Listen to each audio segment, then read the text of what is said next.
Health Organization says the world is now closer to an influenza pandemic in the past 40 years. This morning on Health Watch, West Nile virus.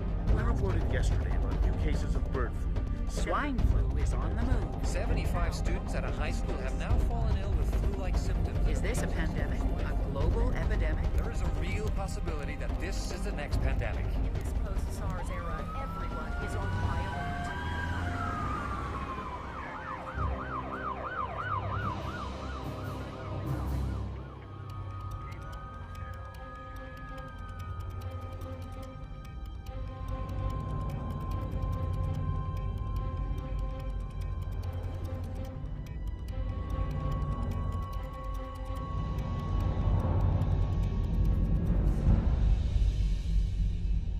We are evaluating old threats in a new light. Our government has no information that a smallpox attack is imminent. Yet it is prudent to prepare for the possibility.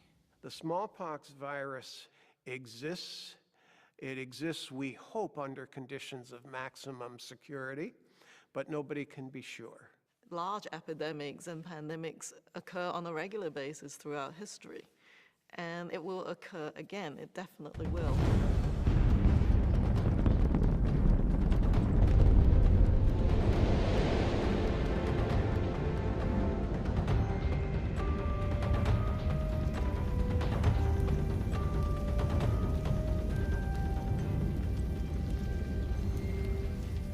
This is the story of two plague years. One real, one imagined.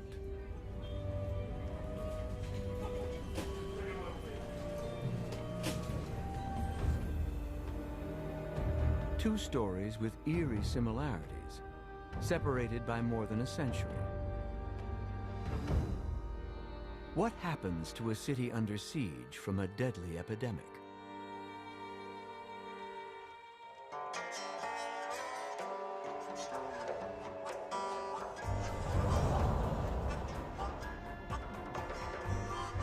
Every epidemic has a patient zero. The last time, in 1885, he was a train conductor, coming into Montreal at the end of February from Chicago. This time, let's say, she is a flight attendant, arriving on a flight from London.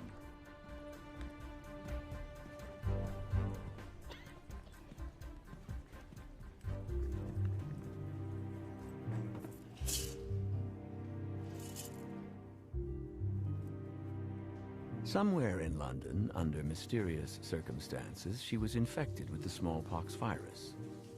Early symptoms are identical to the flu. Here in Montreal, they're getting worse. Sore joints, a cough, a fever.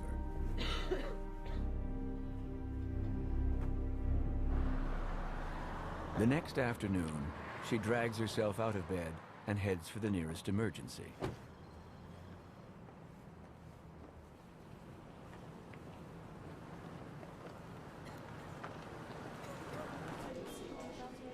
In the crowded waiting room, some patients have been waiting for 24 hours.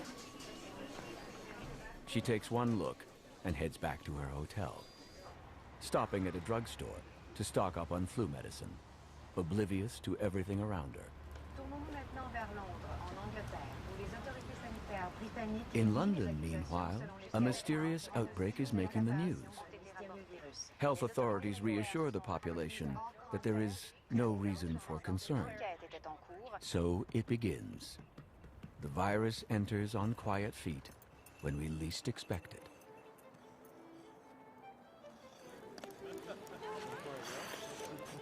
Montreal, 1885. The city of some 200,000 is a tinderbox, waiting for a match. French and English, Catholic and Protestant, locked in an uneasy dance.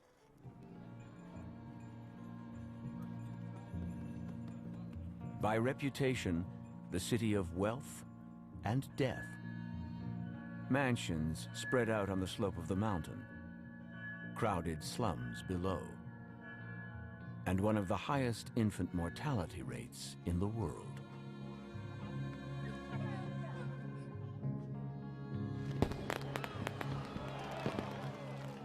On the night of February 28th, while well-to-do Montrealers are celebrating winter with skating parties and fireworks, a young doctor named Thomas Roger is summoned by the Grand Trunk Railway to see a patient. The patient is George Longley, a conductor who has fallen ill on the train from Chicago. Dr. Rogers' worst fears are confirmed. The conductor is infected with smallpox, the Red Death. The red spots of smallpox grow into blisters all over the body, killing 1 in 3, leaving survivors scarred, some blind, or crippled for life.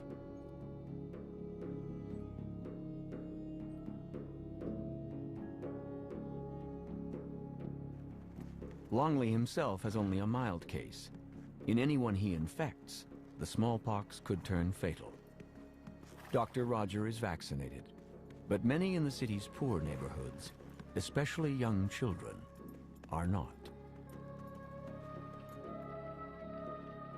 The doctor's first inclination is he's English. Take him to the English hospital, Montreal General. The people there say, if he's got smallpox, he doesn't stay here because we can't put our patients at risk. There is a smallpox hospital. Why didn't you take him to the Montreal Smallpox Hospital?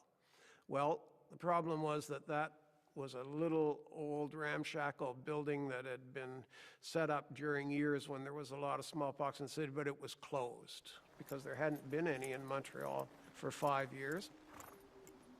So what to do?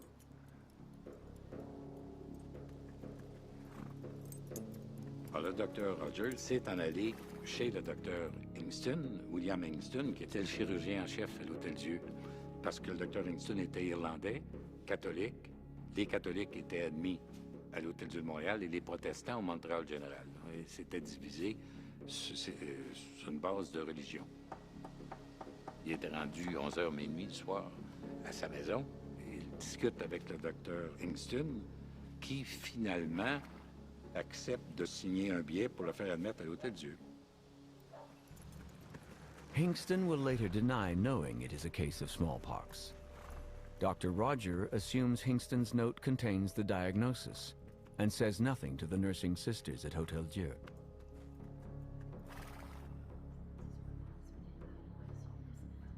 As for the nuns on night duty, they take one look at Longley, assume it is chickenpox, and find him a bed. In the build-up to great catastrophes, everything goes wrong. Small things as well as big things go wrong. You have little misunderstandings and chains of misunderstandings, and some things we'll never know the answer to. We don't know exactly what people thought that night. Dr. Roger heads home to his own warm bed. George Longley is now Hôtel-Dieu's problem.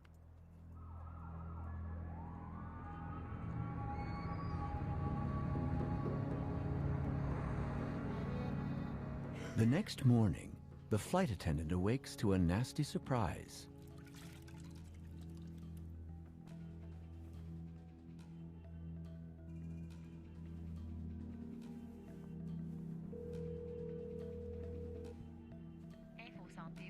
She decides against another trip to the emergency and calls a health hotline.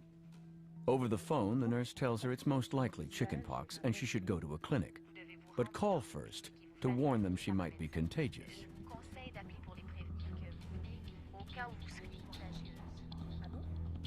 Instead, she decides to call in sick and hide out in her hotel room until the spots disappear. The first link in the chain of misunderstandings.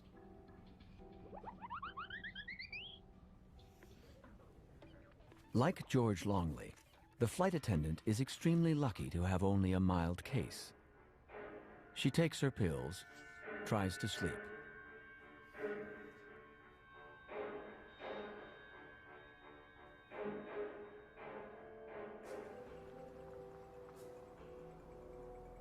After a time, the pustules scab over and drop off. The fever breaks, and her appetite returns at last.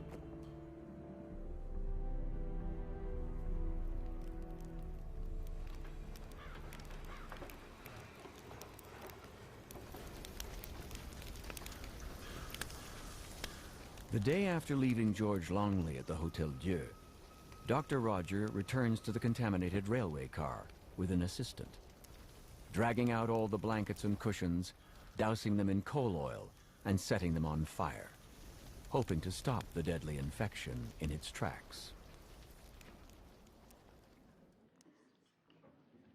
There is a story of a nun coming in to see Longley the day after he was admitted, taking a look at him and exclaiming, "Oh, sir, you have smallpox. Why aren't you in the English hospital?" And he said, "They wouldn't have me."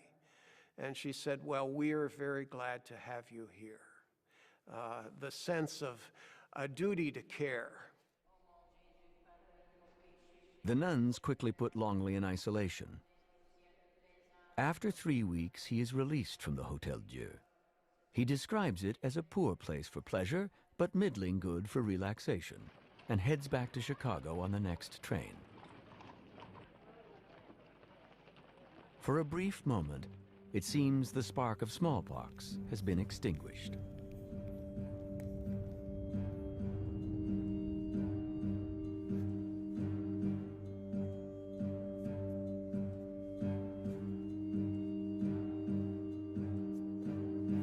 As for the flight attendant, she reports for work and heads off to the airport, still believing it was a freak case of chickenpox.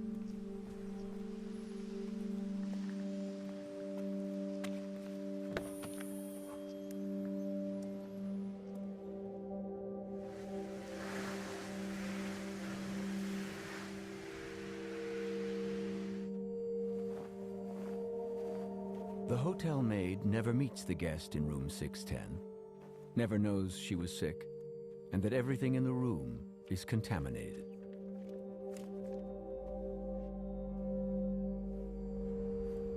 Before long, the hotel maid starts feeling sick. Then the red spots appear and get worse.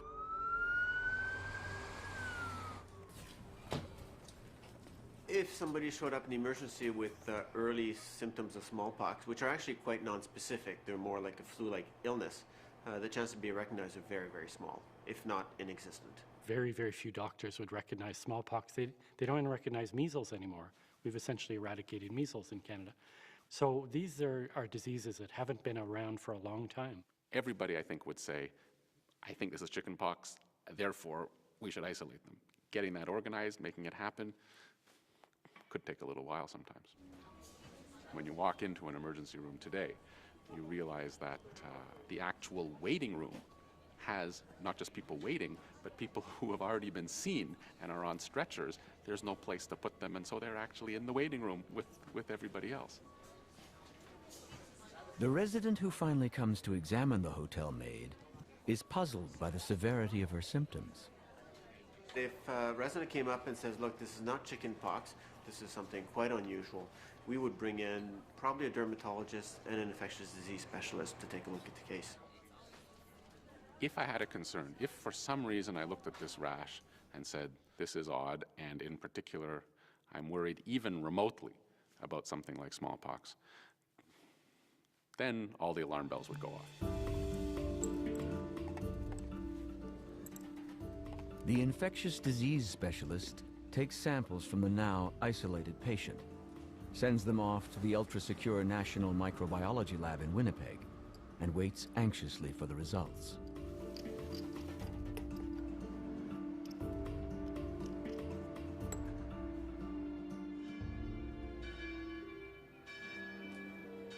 March 23rd, 1885. The nursing sisters of Hotel Dieu have been holding their breath as well. 2 days after Longley is released, an Acadian servant girl working in the hospital comes down with a fever and breaks out in red spots. The nuns immediately place her in quarantine.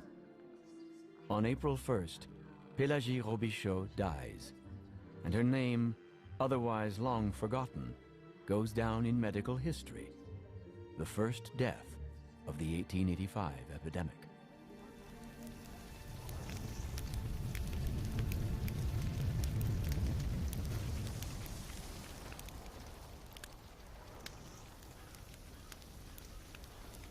The gravediggers in Notre-Dame-des-Neiges cemetery light a fire to soften up the frozen ground.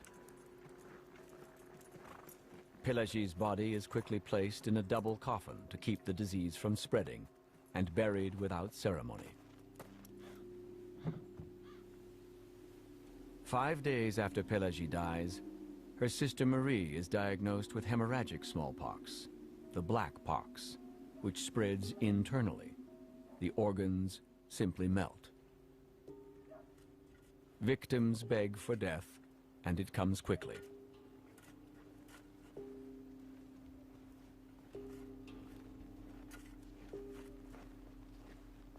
The virus has begun to spread.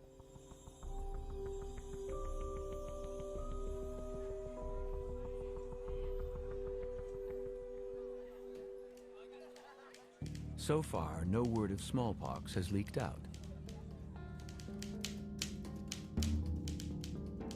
Instead, Montreal's 9 newspapers report that the city is bracing for an outbreak of cholera when the ice melts.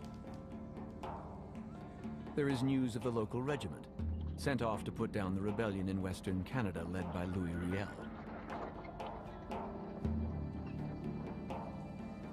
No word that the city's health committee ordered the smallpox hospital reopened because the press were excluded from the debate. It took an enterprising reporter from one of the newspapers, I think it was The Witness, to check the death returns and find out that this was happening. They thought they were going to contain the smallpox. Yes, a few people have died of smallpox. Okay, well, that happens, and we can control it. Sort of like C. difficile in hospitals today. Yeah, we're losing some people, but no need to be alarmed. But the cover-up is doomed.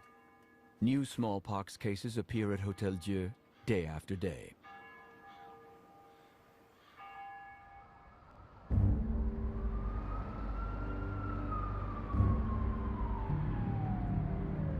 Back to the Montreal General. The next day, the hospital gets an urgent call from the lab in Winnipeg. The tests are positive for smallpox. The hospital is ground zero for the disease. Titre principal ce soir. La variole est apparue à Montréal. Selon les autorités, A reporter with a contact inside the hospital breaks the story, and the rest of the media scramble to catch up. Even if there was a whispering of smallpox, we'd be all over it, there's no question.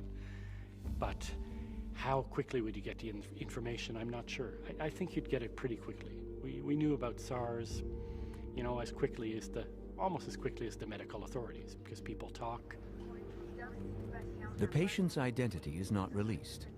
In London, England, more than 20 cases of smallpox have now been confirmed, and cases are showing up in cities around the world. Within hours of the story breaking, journalists scramble to file reports explaining how the deadly disease could return from the grave to stalk humanity once again. By 1979, according to international agreement, all stockpiles of the virus were to be either destroyed or shipped to one of 2 laboratories, the Centers for Disease Control in Atlanta, Georgia, or a similar facility in the Soviet Union for final destruction at a date to be determined. Then, as the Soviet Union collapsed, disturbing rumors started leaking out. Defecting scientists confirmed that even as Soviet doctors were fighting to wipe out the disease in the rest of the world, the Soviet military was engaged in a massive secret program to develop smallpox as a weapon of biowarfare. The program was eventually canceled. The man in charge before he defected to the United States was Kanajan Alibakov. Now he worries about his former staff. Thousands of people know how to work with smallpox virus, and where these people are and what they're doing, of course, nobody knows, and it makes me nervous. On suspecte une attaque bioterroriste et les forces de sécurité du monde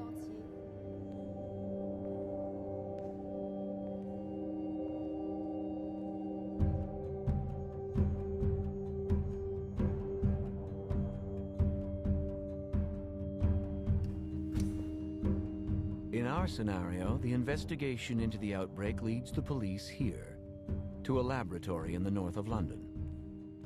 A lab technician has vanished, leaving traces of smallpox behind. No clue where he got the virus and why.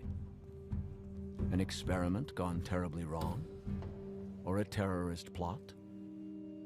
No one claims responsibility. The investigation continues. Infectious disease outbreaks are different than bombs, than natural disasters. They last, and there is a sense that you can bring it home. With smallpox, just knowing that somebody had their hands on it would create a panic that was unprecedented in the world. It's one of the biggest killers in history. It's often said smallpox killed more people than war, and there's no question it did. So that very fear is enough to do a lot of damage.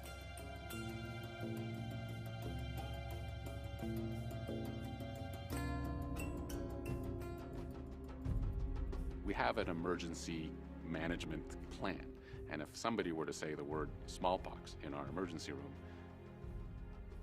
once that was said, things would happen pretty fast. Dr. Lincoln, meteorology consultation.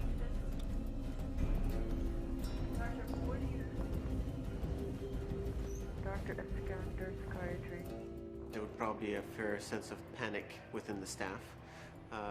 Patients that have been coming through the emergency in that surrounding area would have to be advised that they might have been exposed and they would have to isolate themselves. This, at that point, falls into the hands of the public health authorities. The plan, smallpox, is essentially a worldwide emergency. It's not just a city or a province or a country. I mean, the minute anybody thinks that they have a smallpox case, everybody from the local public health to the provincial public health, to the Canadian public health, to the CDC, to the World Health Organization, suddenly becoming incredibly excited. We'll be sending notifications very rapidly within the provinces to the hospital so that we can tell physicians smallpox has reappeared. Please look out for the following symptoms. And we may send them photographs of examples of what smallpox might look like. The main part of the national contingency plan for smallpox is a strategy that we call search and contain. So you need to know all the different contacts that the case may have, and public health will need to then chase up all of those contacts. Who of the hotel maid's contacts is infected? And who brought the disease to Montreal and infected her? The task is monumental. Hotel guests come and go, and patient zero is long gone.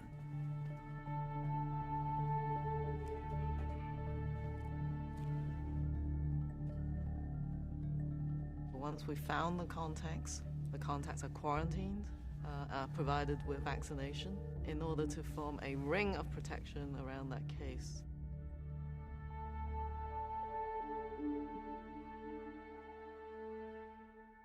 Well, it's easy on paper to say who's in charge. I think the plan looks pretty top-down. In reality, the local people are who really matter because they're going to be there. And in practice, I think, we saw this with SARS, that nobody was really in charge. We, in Canada, often become victims of our government arrangements. And that's unfortunate, and it would be tragic in a case of an infectious illness like this. I don't hold out a lot of faith that there would be somebody in charge quickly enough. Health authorities are warning Montrealers not to visit hospital emergency rooms. A hotline is quickly set up. The wing of a hospital is turned into an isolation ward, and shipments of vaccine are rushed to the city. But how many have already slipped through the rings of containment, spreading the virus wherever they go?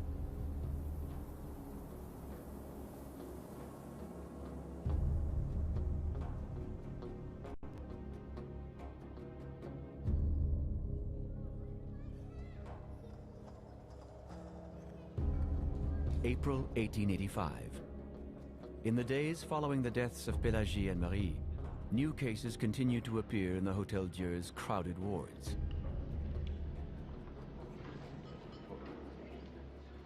The hospital board decides all the patients will have to be sent home and the hospital disinfected from bottom to top. This turned out to be a really disastrous decision because in sending home people from Hotel Dieu who were contaminated with smallpox, you then move smallpox onto the streets of Montreal. Now it was abroad in the city.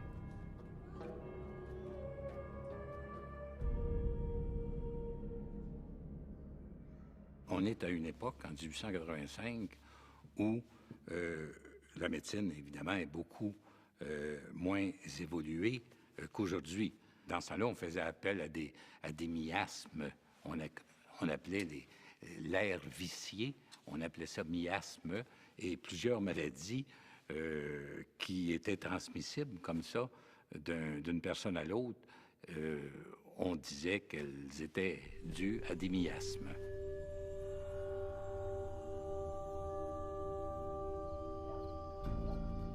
April 15th. The Health Committee admits publicly that there is an epidemic of smallpox in the city.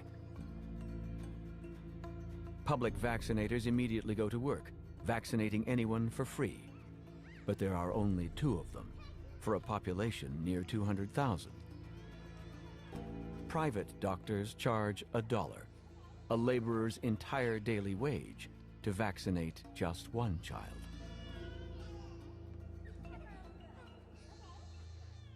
Vaccination by 1885 was a relatively tried and true procedure in which a little bit of cowpox virus was scratched onto the skin of a person, creating in them a small surface dose of cowpox, which created antibodies that gave protection against smallpox.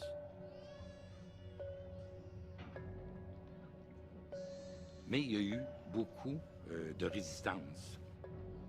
C'était la première fois dans l'histoire de la médecine qu'on prévenait une maladie en donnant une autre maladie. Alors ça faisait peur aux gens. Puis d'autant plus que cette autre maladie provenait d'un animal, en particulier la vache.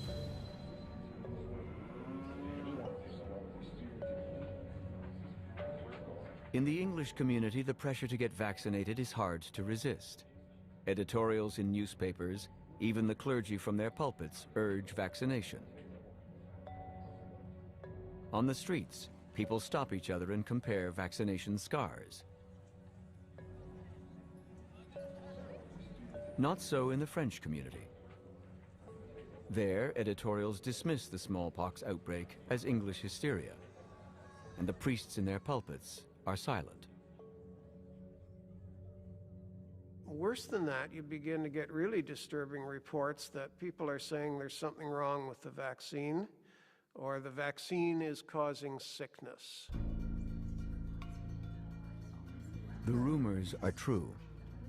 The vaccine in use turns out to be contaminated. The English doctor in charge of supplying the vaccine is fired, but the damage is done. For opponents of vaccination, the bad vaccine is a golden opportunity.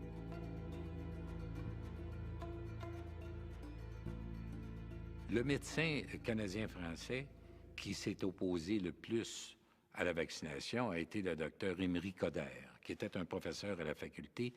On dit, mais ça n'a pas été prouvé, on dit que 3 de ses enfants seraient morts à la suite de la vaccination.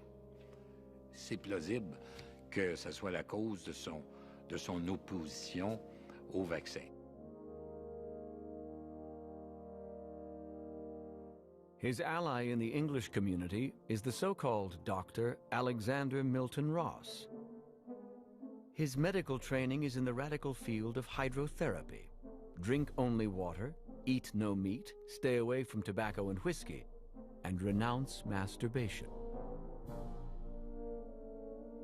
Though his medical training is shaky, as a propagandist, A.M. Ross has few equals. In a letter published in the Herald, Ross calls vaccination the direct means of poisoning the lifeblood of our race with foul and dangerous diseases. Diseases peculiar to cattle. I believe vaccination to be a monstrous fallacy and vulgar error unworthy of the intelligence of the 19th century.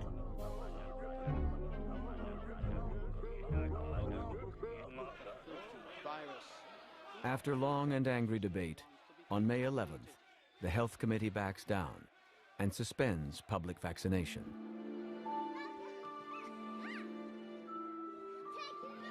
Like releasing the infected patients from Hotel Dieu, it is another terrible decision, guaranteeing the smallpox will spread.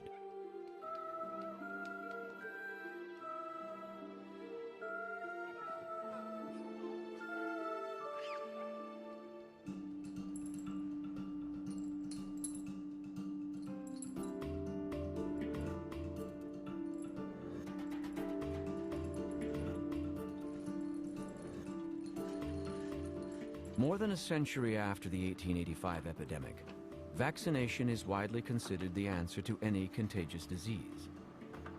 But smallpox vaccine raises a host of troubling questions.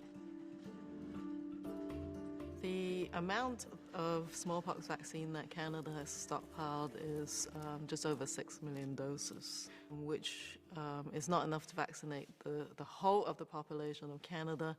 But because our key strategy is to surround the case and to put rings around the case itself, it may or may not take very much vaccine. If there are more cases in a community, it's possible that a community might have to be vaccinated, and that will involve more vaccine.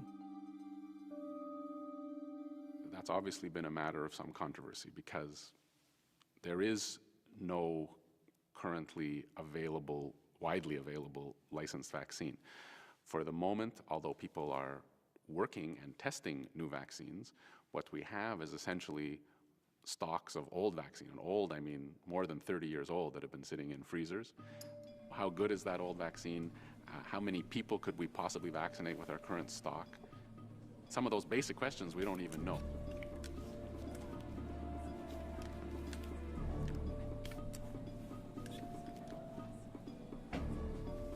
The issue of who would we vaccinate? Well, obviously there's going to be some element of panic.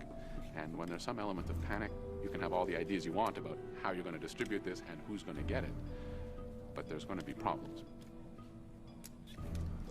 The key element is doing it early, getting some key people vaccinated, about 500 early, mainly doctors, health professionals, so they can vaccinate other people. Because I think if there was a hint of smallpox, people would be stampeding to get their vaccines.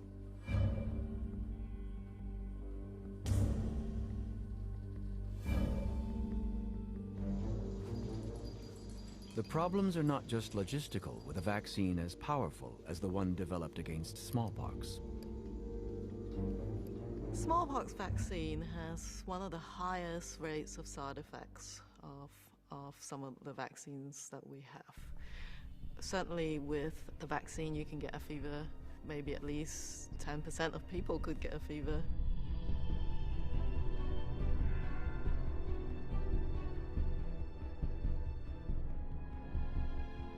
The biggest problem is what happens with people who have immune system deficits, which they may or may not know about. There are people with various diseases who haven't been diagnosed yet. I mean, as you know, a lot of people with HIV in North America don't actually even know they're infected. There's some complications, including a generalized spread of the vaccine virus throughout your body that can cause a bigger rash. It can result in inflammation of the brain or of the heart as well. And so these are pretty serious.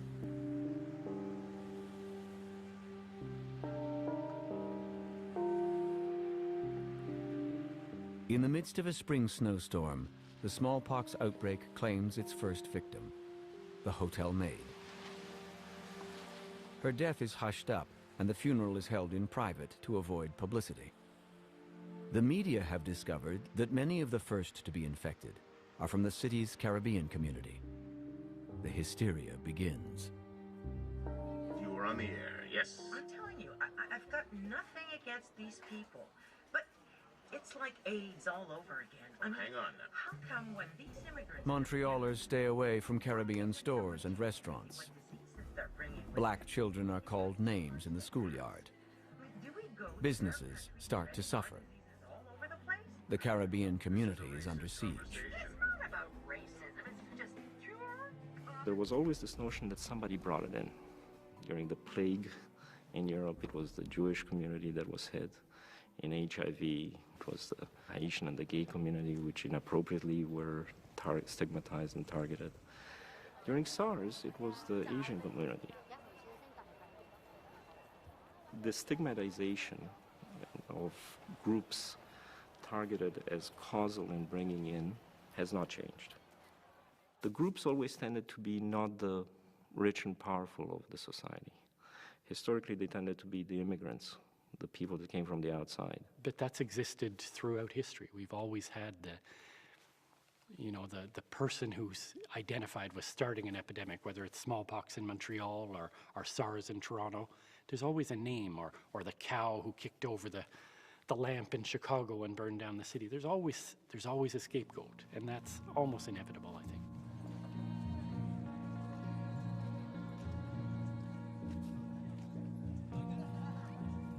Blaming the immigrants is an old story. And in 1885, the newcomers are largely French-Canadian, migrating to the city of Montreal from the countryside in search of a better life, working in the mostly English-owned factories.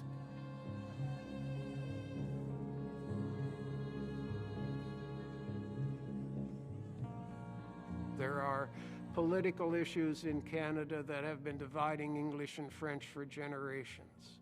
And now you've got a disease issue that cuts right through the central fault line. And of course, bigotry generates bigotry. And expressions of that bigotry start seeping into the newspapers. Du côté francophone, c'était la Minerve qui s'opposait à la vaccination et qui appelait d'ailleurs la variole le mal des Anglais, qui est venu par un Américain de langue anglaise. Et chez les anglophones, le journal le plus violent a été le Herald contre les Canadiens français. Le Herald est tombé tout de suite dans le racisme. An anonymous writer offers his own radical solution to the smallpox problem. Let English capitalists, manufacturers and employers of labor drop off all the French help. Have only English-speaking people who are vaccinated and who are not afraid to use soap and water. And it will soon be seen how that will stir up action.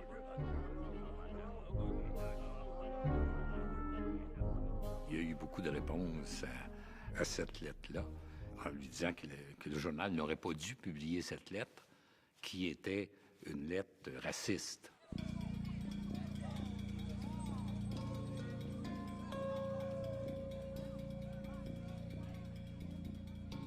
The response was to be properly outraged. That's not true, but of course, it's French Canadians who are dying of smallpox. Most of the victims, unvaccinated children, mostly in the poor quarters of the East End.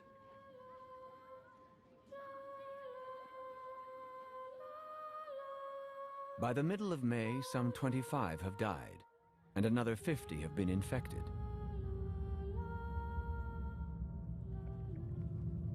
And then, something happens. As the annual floodwaters recede, the number of new cases starts to decline. On June 1st, there are only a dozen patients in the smallpox hospital, and no new cases at all.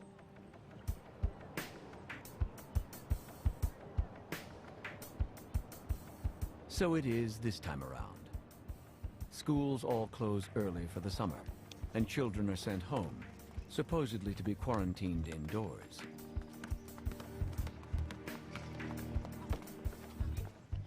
The rings of vaccination throughout the city seem to be working, and the number of new cases declines every week.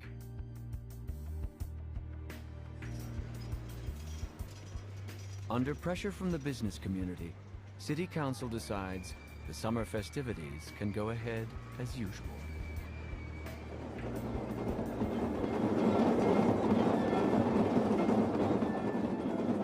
In this cold northern city, summertime is festival time.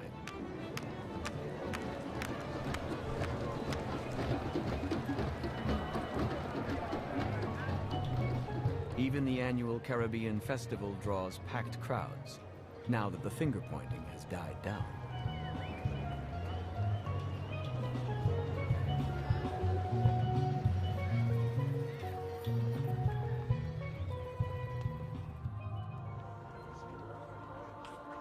In Montreal in the summer of 1885, there are always religious processions going on.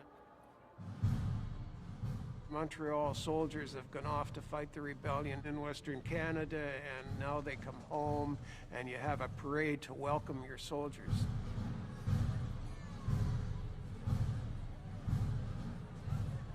The big event in the summer of 1885 was when Buffalo Bill appeared with his Wild West show. Everybody has to go to see that. You can imagine the little children pleading with their mothers, "Oh, my spots are just about gone." Every one of these gatherings becomes a kind of cauldron for the fires of smallpox to spread a little bit further.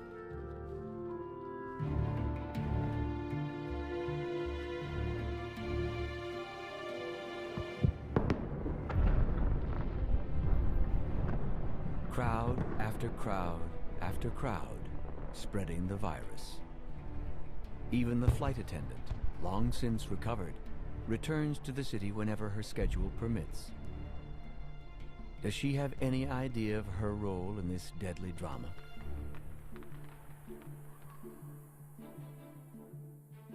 In July, clusters of new cases start to appear. Soon there are 50 a week.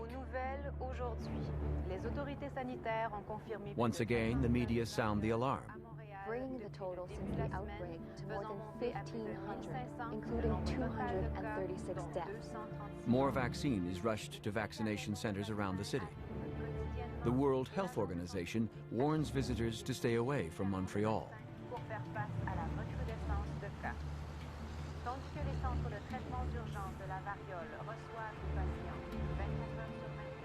The panic spreads, and anyone who can leaves the city.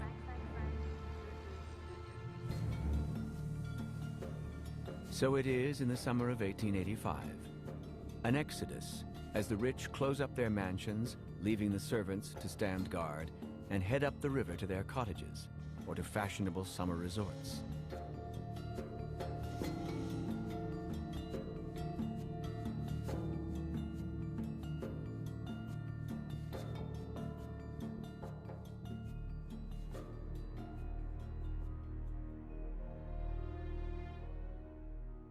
In the working-class areas of the city, there is no escape from the growing number of sick and dying.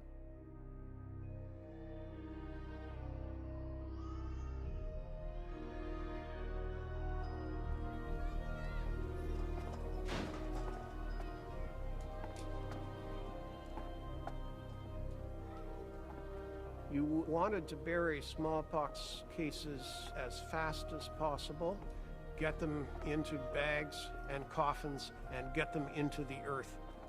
They were highly contagious.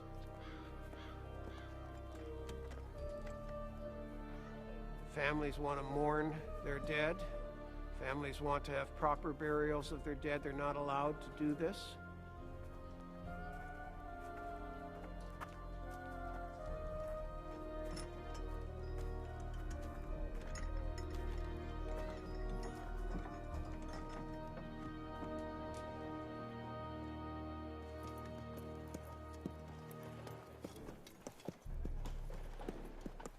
Throughout the blazing hot days of summer, the black smallpox van becomes a familiar sight, trundling up and down the streets of the East End. Saint-Dominique, Saint-Laurent, Wolfe, Montcalm, Visitation, come to take away the sick, mostly children, to the overcrowded smallpox hospital.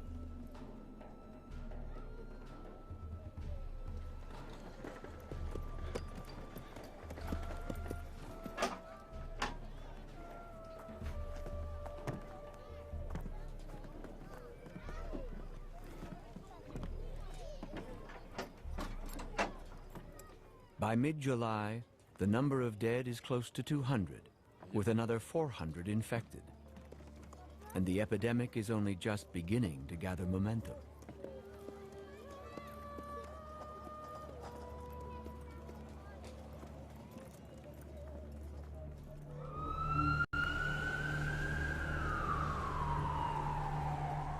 By the end of July, the number of new smallpox cases reaches 150 a week. Now the question is, where to put them? Public health authorities are forced to set up temporary smallpox hospitals in designated buildings across the city.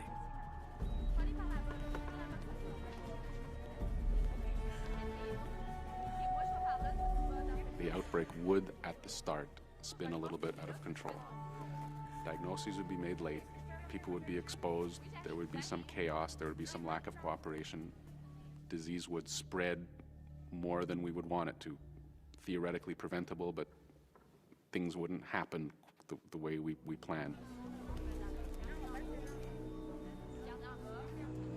Medical supplies, equipment, and vaccine stocks pour in.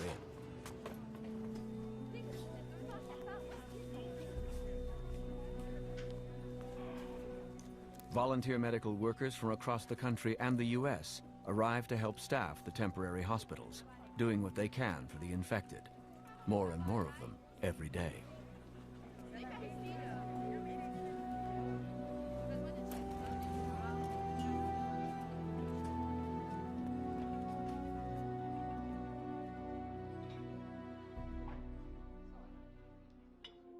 August 1885.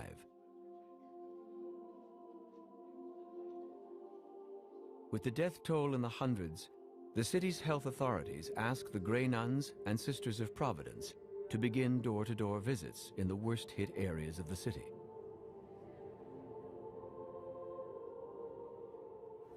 They fan out from their convents, offering whatever assistance they can: food, clothing, and the small sums of money the city has authorized them to distribute, with strict orders not to give any to families that include drinkers. The nuns record what they find. 11 personnes contaminées dans la même maison.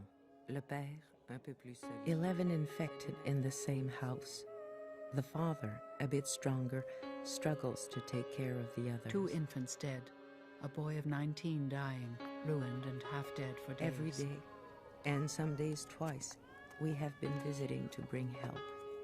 The young man dies, his body falling in pieces. We scrubbed and washed from top to bottom, killing many of the rats who were everywhere.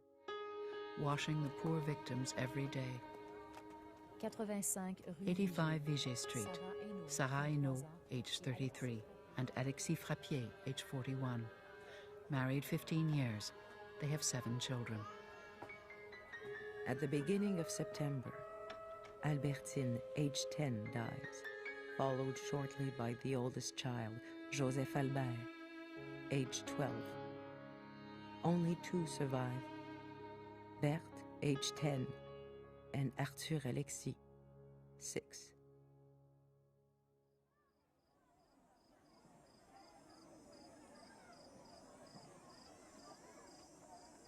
In the blazing days and stifling nights this summer, tenement rooms are like ovens. People take to their balconies for relief. Tempers snap.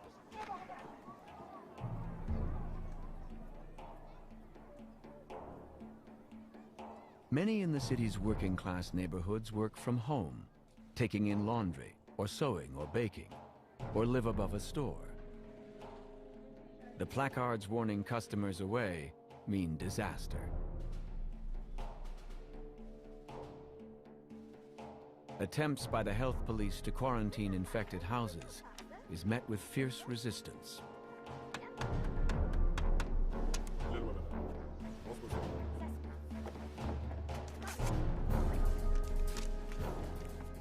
containment only works if people are willing to be contained. Now, how are you going to stop the smallpox from spreading?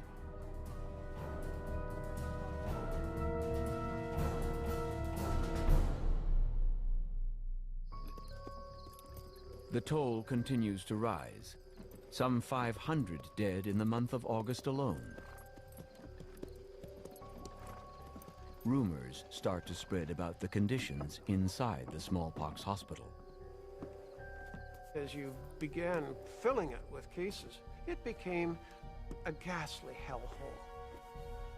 Understaffed, no significant treatments. The kinds of personnel who would do this job were some of the dregs of the healthcare community. And so the smallpox hospital became a fearsome place.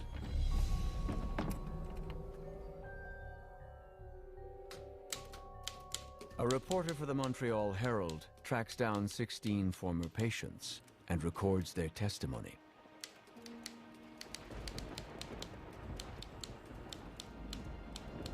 You awaken at night at the hospital to hear the noises of smallpox.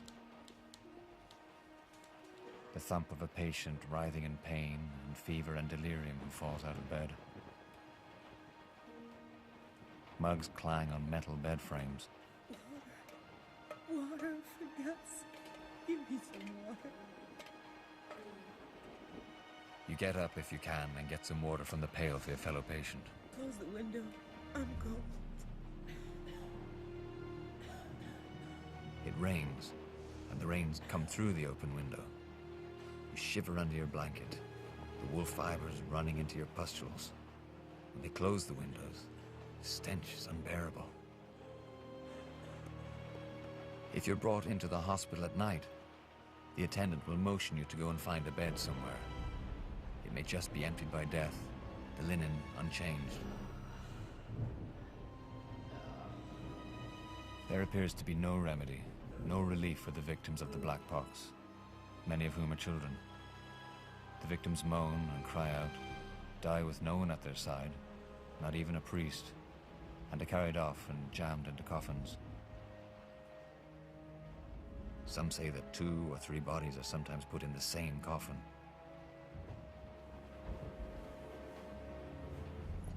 If the cries are coming from the bad, the black ward, where they keep the worst cases, you're too frightened to do anything. Maybe an attendant will come. They're often too busy for that ward. If the inmates stagger to the door or come out, the other patients run away. Cries from the heart of darkness fade to hoarse whispers. Eventually, they stop.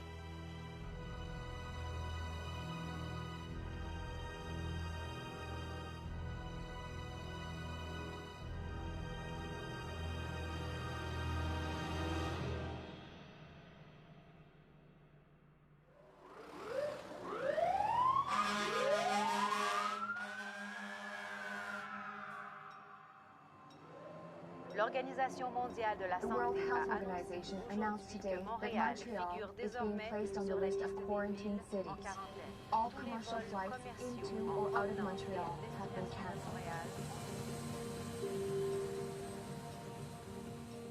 Mid-August, with school openings 2 weeks away, health authorities weigh the risk of side effects, then announce compulsory vaccination of the entire city. Students without vaccination certificates will be turned away at the door. A strict quarantine order goes into effect. Those who refuse vaccination and quarantine will be detained. Ce soir, confirmation. Tonight, confirmation of the first known death due to the smallpox vaccine. At the beginning of September comes the first death due to the side effects of the vaccine. The unidentified man was suffering from immune deficiency due to AIDS.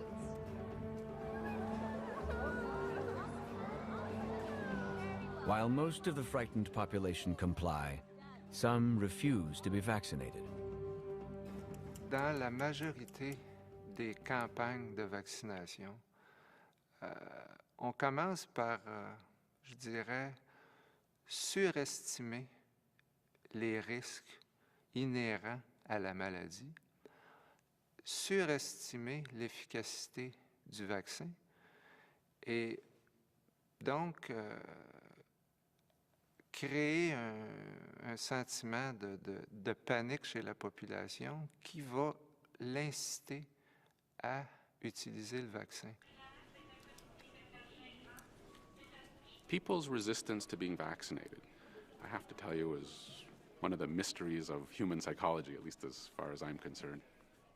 Vaccination is probably the single greatest medical achievement in all of medical history. Forget about all our drugs and antibiotics and operations and all these things. There's nothing that's had more of an impact on the general health of the world than vaccination. So, to me anyway, that is absolutely clear. It's not even worth debating. Nonetheless, you have knowledgeable, educated, otherwise reasonable people who do have a resistance. And it just goes to show humans don't behave rationally. Health authorities are taking no more chances of the smallpox spreading. Police are sent to padlock every business suspected of being contaminated with the disease. I think the public has to know this is one of the worst case scenarios in terms of an infectious disease outbreak, in that their cooperation is sought. If there are people who are non-compliant, there are definitely laws and public health powers that can quarantine people in mandatory settings. It's potential you could track people, put bracelets on their arms, have police and other setups to ensure quarantine is undertaken.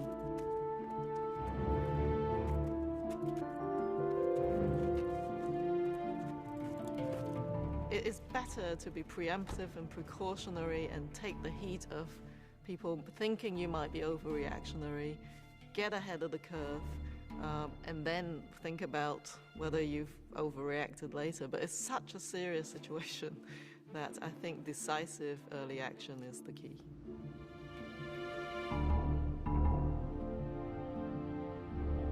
Police checkpoints are set up on all the bridges, and everyone leaving the city is required to show proof of vaccination. Those who refuse to cooperate are taken away to temporary detention centers.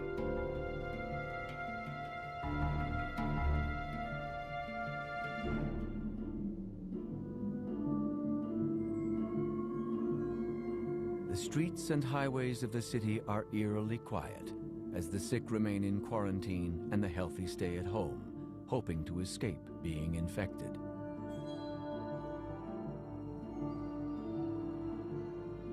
The outside world turns its back on Montreal, just as it did once before.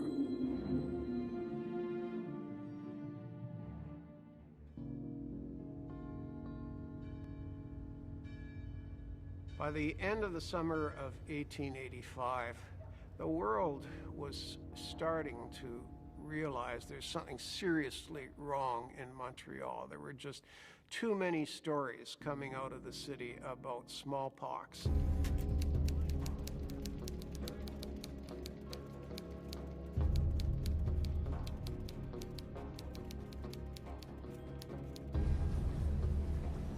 The climate of fear of smallpox began to envelop all of North America, and Montreal was the place that you feared. The boycotting of Montreal begins. Hotels are silent as tourists go elsewhere and conventions are canceled.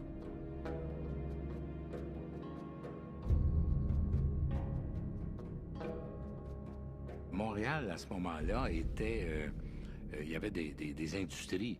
On fabriquait beaucoup de souliers. Les cigares de Montréal étaient les plus réputés. Et on voyait les affaires baisser parce que les gens avaient peur d'acheter des souliers fabriqués à Montréal et également de fumer des cigares venant de Montréal. Donc, les affaires périclitaient.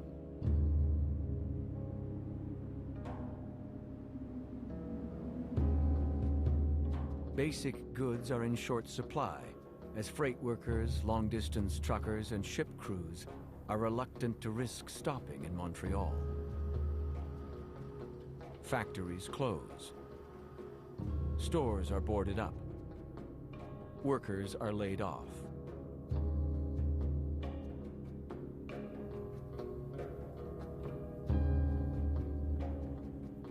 For thousands of unemployed in the city, starvation is not far away.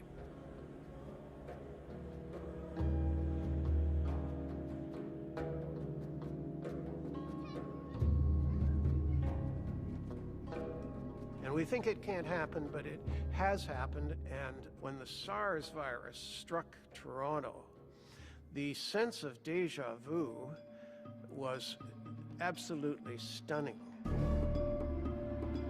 We were seeing attitudes and concerns spring up again that echoed 19th century responses to epidemics in the most eerie kind of way. We were seeing the rest of the world beginning to boycott Toronto because of SARS, just as Montreal had been boycotted in 1885.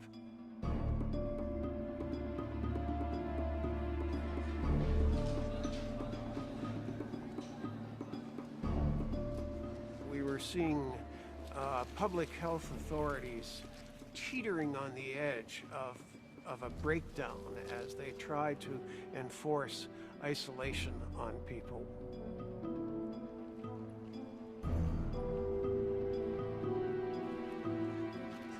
We were also seeing fear of germs, fear of poison, viruses, on such a scale that you were beginning to wonder where rationality could be found.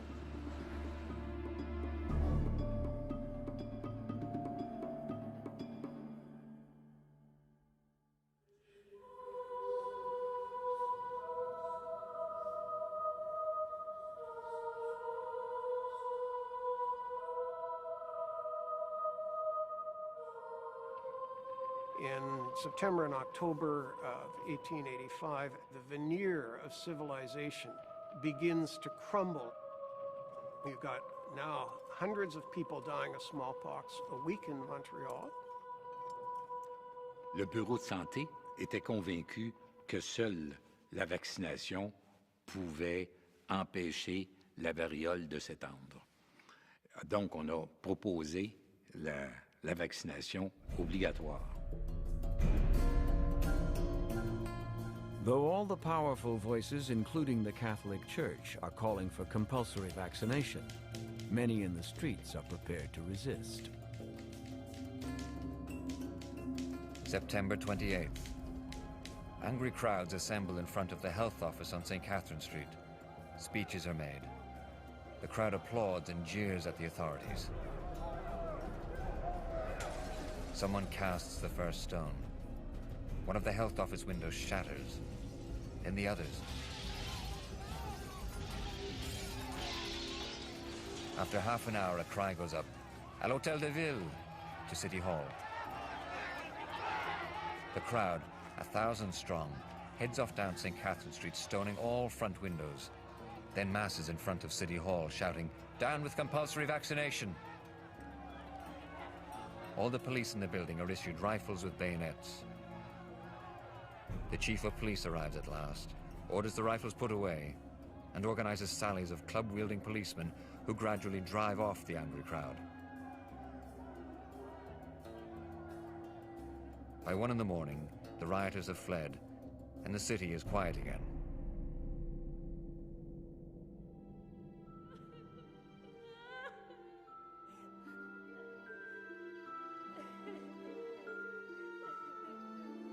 About 2 o'clock, people living near City Hall report being awakened by sobbing and wailing from outside. A woman, dressed in rags, walks alone along the street, carrying an infant who is dying of smallpox. Mother and child have been turned out by the people at the house where they were staying.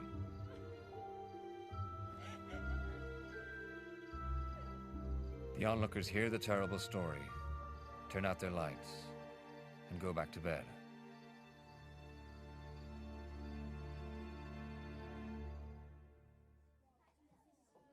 Dans les maisons, on ne pouvait pas isoler les enfants, je ne sais pas, 3, 4, 5 enfants qui avaient la variole, on ne pouvait pas les isoler. Et c'est pour ça que les autorités ont essayé d'aller chercher les enfants, presque de force, pour les amener à l'hôpital. Et les parents, souvent, s'opposaient à se séparer de leurs enfants et on résistait. C'était une résistance violente. Et c'est là que se situe l'affaire Gagnon.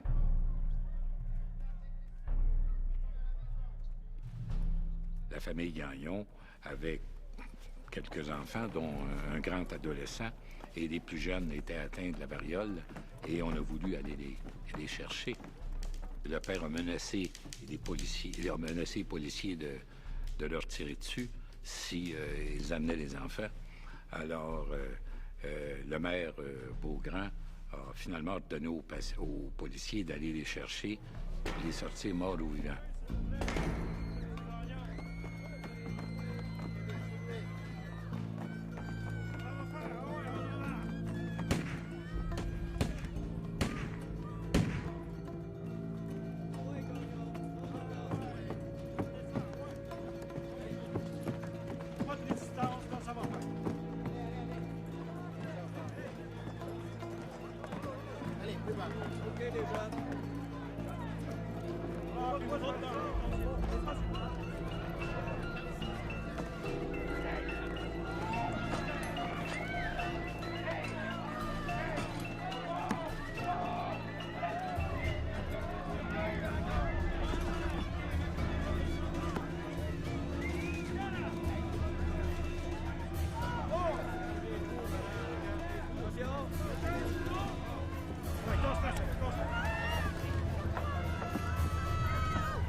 As the number of dead continues to rise, the city now has to face an awful new logistical question.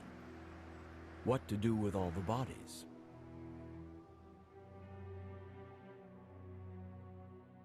For now, let's say for Montreal, we believe close to 2,000 places.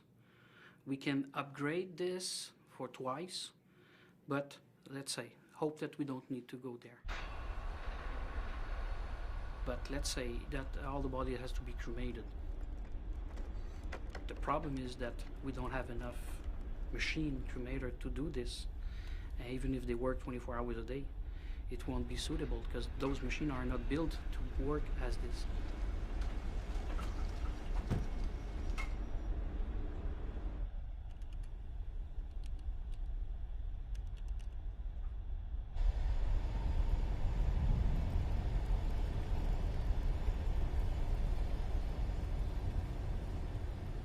Le gros dilemme pour nous, c'est qu'on est capable d'opérer davantage, de faire plus de crémation, plus d'enterrement également. Par contre, comme on a déjà un plan de préparé, puis qu'on prévoit que 33% des employés pourraient être malades, pourraient être touchés par une épidémie, c'est une des inquiétudes que nous avons. The biggest problem, I think, in a pandemic, and our pandemic plan talks about this in Canada a lot, is what happens when the essential workers don't go to work. And I'm not talking about the doctors and nurses. I think they sort of have a code of ethics and they're going to be there, most of them. But what happens when the Hydro-Quebec workers don't go to work and we don't have electricity? And smallpox happens in the winter. That's the real disaster that's going to happen. And we forget about those people. What happens when the guy who delivers the milk says, hey, I'm not going in my truck. I'm not going to die to deliver milk. That's the real issue if a disease hits.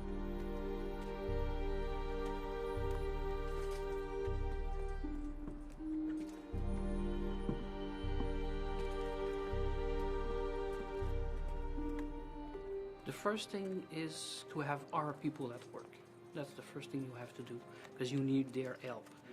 I think it will be the same thing as everyone in the medical system or, let's say, funeral homes. Some people will be really afraid to be contaminated, and they are going to decide to do not come to work. Let's say by law it says that you have to order them to come back, but if they don't want, they don't want. Well, the dilemma for the staff is very real. Are you going to come to work? If you come to work, are you going back to your family while this is going on? This is something that a lot of the staff in Toronto went through during the SARS epidemic, and these become very personal decisions by the staff. There is a bit of a tendency for healthcare workers to feel somewhat invulnerable. However, I think SARS did change that. I think most of the healthcare workers that I know are fully aware that some healthcare workers got sick and some died from SARS, and that is bound to change the mentality of at least some people. And if smallpox were to come around, the number of people who are afraid to work, I think, would be higher than it was during SARS.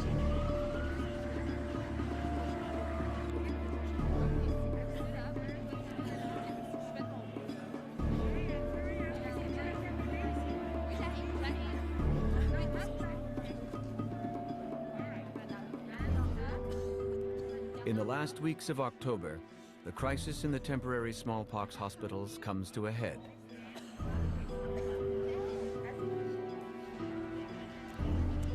Hundreds with smallpox symptoms, real or imagined, flock to the hospitals day and night, demanding treatment.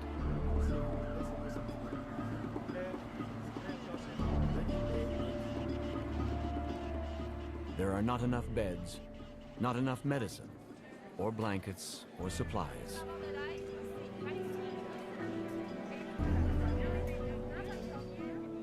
The primary reason we are not prepared is because the key to preparedness is to have a robust healthcare system.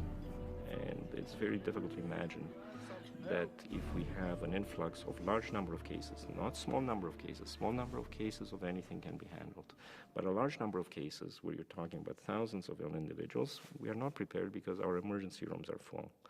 There is a healthcare manpower shortage. So it's not likely at this moment that we would be capable of handling it.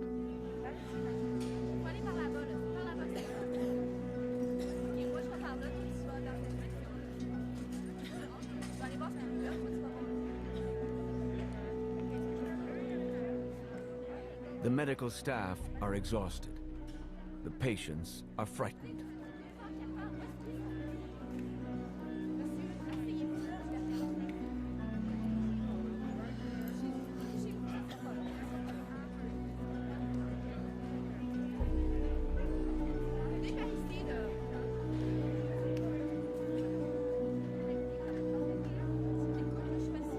So many essential workers either unwilling or unable to report for work, the city is experiencing rotating power outages.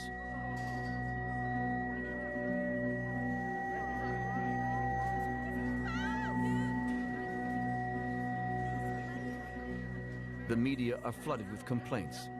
Finally, the government is forced to act.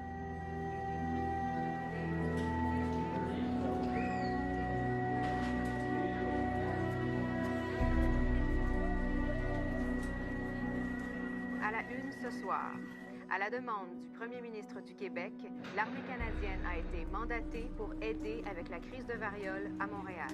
The army is called out. The first time troops have been seen on the streets of the city since the ice storm of 1998. Soldiers are stationed at the smallpox treatment centers to help cope with the flood of desperate patients.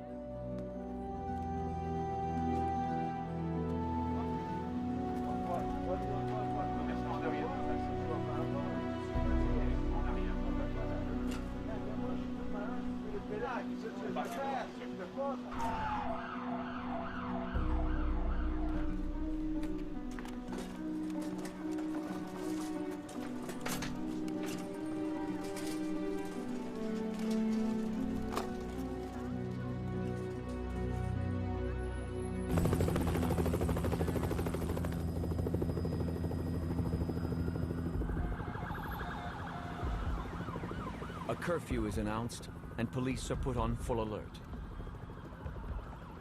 When all public gatherings are cancelled, including the first hockey games of the season, Montrealers take to the streets in protest.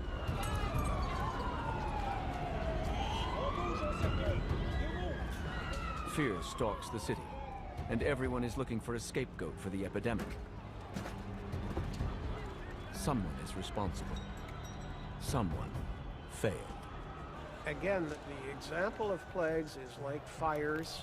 At what point are they going to burn out of control? And when fires rage out of control, the devastation can be just awful.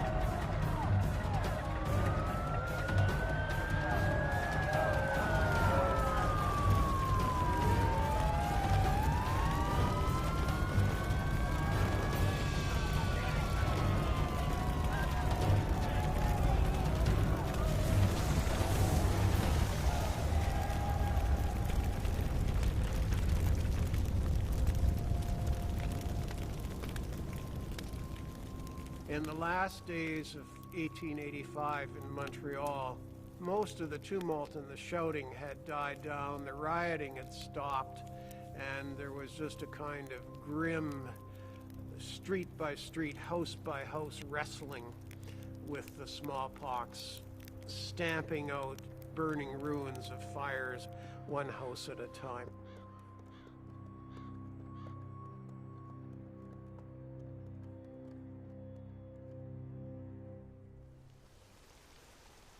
More labor unrest this week at Montreal cemeteries, where workers are protesting the longer hours and the dangers of infection. Eventually there's this return to normalcy, whatever the new normal is. And, you know, humans are very, very adaptable to whatever. So the new normal can be a really horrific situation, but people get back to their lives pretty quickly. Finally, in November, vaccination and quarantine turn the tide, and the number of new smallpox cases starts to recede.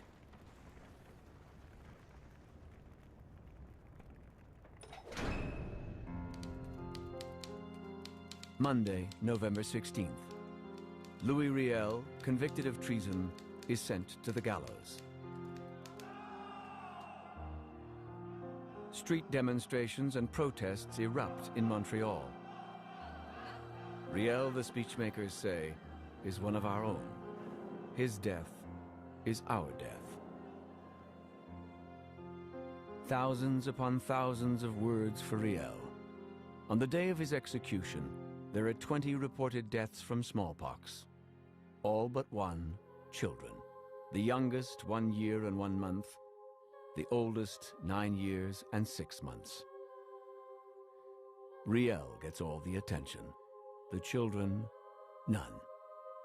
Diane Cadot, 1 year, 6 months. H. Charbonneau, 3 years. Marie Tessier, 1 year, 11 months. Oscar Sigouin, 1 year, 3 months. E. Menard, 3 years, 6 months. Amanda Leroux, 3 years, 3 months. Arthur Fréjot, 4 years. And as the month of the dead comes to an end, the bells toll on for those taken by the plague.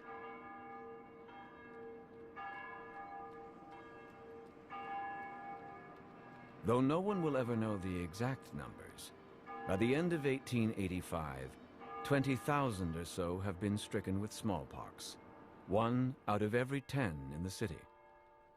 Of those, close to 5,000 have died. 90% of the dead are French Catholics, the vast majority children under the age of 10.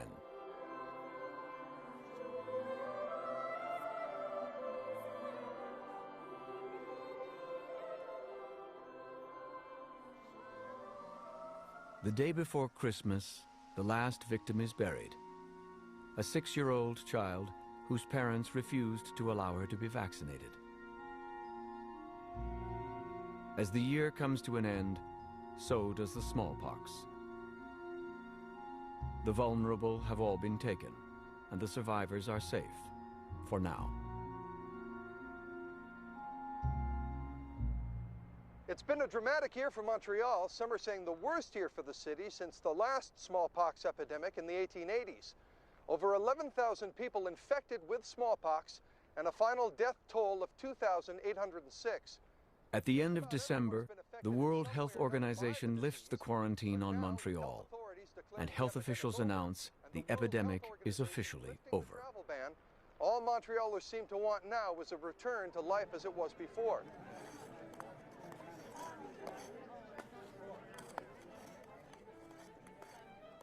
I think public health, through immunization and other means, has reduced infectious disease to a level where it's become invisible until these more severe outbreaks occur. I think that infectious disease of various descriptions is very likely to keep coming and coming. So rather than just disease-specific plans, we have to have a sort of all-hazard infectious disease response as well. I think we made pretty well all the mistakes we can make with an infectious disease with SARS, and hopefully we won't make them next time when it is really something serious. I guess I have to be reminded from time to time how thin the veneer of civilization can be. The lessons of 1885 and the great age of infectious disease, we thought we had all learned by, say, the 1960s, and then we sort of forgot them, and they had to be relearned all over again with AIDS. They had to be learned all over again with SARS. If the smallpox virus ever is let loose on a civilian population, we will see an awful lot of what we saw in the 19th century repeat itself, and we'd better be ready for it. Some of the details of our scenario may be speculation. How many dead? How many infected? How people would react? The mistakes that would be made. What is certain, however, is that an epidemic or pandemic is coming. Will we be ready when it does?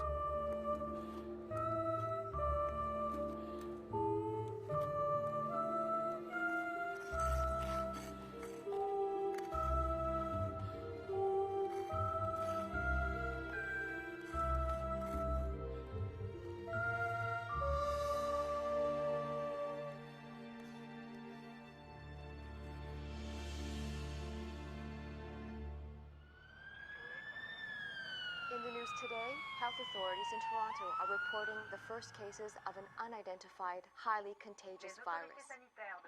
No one knows how it arrived in the city and from where, but authorities there say there is no reason for alarm and the outbreak is under control.